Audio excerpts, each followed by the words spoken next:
আল্লাহর ইচ্ছায় আমরা বিরোধী দলে বসেছি, কোনো সমস্যা নাই। বিরোধী দলও জনগণের জন্য কল্যাণকর কাজ করতে পারে। আজকের এই উপস্থিতি এবং এই আয়োজন তার প্রমাণ। যদিও এটা বড় কিছু নয়,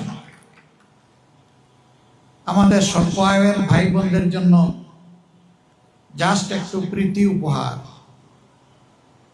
আমি এই জন্য ধন্যবাদ জানাই আন্তরিকভাবে প্রিয় বন্ধু চায়নার সম্মানিত রাষ্ট্রদূত ইয়াও ওয়েনকে। এটা তার দ্বিতীয় গিফট।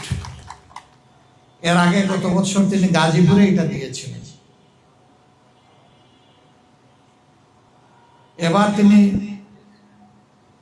তার খোলা হাত নিয়ে 15 আসনের ভাই বোনদের জন্য এসেছেন। আমি আসনের পক্ষ থেকে আরেকবার তাকে অভিনন্দন এবং কৃতজ্ঞতা জানাই। চীনের সাথে আমাদের কূটনৈতিক সম্পর্ক সুদীর্ঘ 50 বৎসরের। 1976 সালে চীন বাংলাদেশকে আনুষ্ঠানিক স্বীকৃতি দেয় এবং তখন থেকে শুরু করে চীন বাংলাদেশের অন্যতম বৃহৎ আন্তরিক পার্টনার, উন্নয়ন অংশীদার।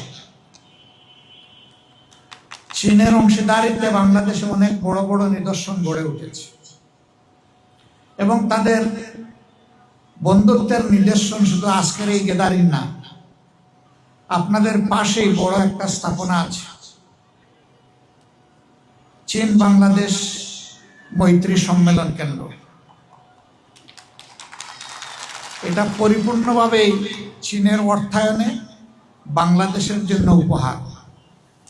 এখানে বাংলাদেশের একটি টাকাও নাই, পুরাটাই চীনের উপহার। কিন্তু বিগত ফ্যাসিস্ট আমলে আমাদের এই বন্ধুত্বের নিদর্শনটা হাইজ্যাক হয়ে গিয়েছিল। তারা এই হলটার নাম পাল্টিয়ে তাদের বাপের নাম এখানে লিখে দিয়েছিল। এটি চরম অকৃতজ্ঞতা। এটা হতে পারে না। একটা দেশ ভালোবাসার জায়গা থেকে আমাদেরকে উপহার দিয়েছে, আর তাদের নাম নিশানাই মিটিয়ে দেওয়া হলো। শুধু এক্ষেত্রেই তারা এটা করেননি, সারা বাংলাদেশকেই তারা এইভাবে দখল করে নিয়েছিলেন।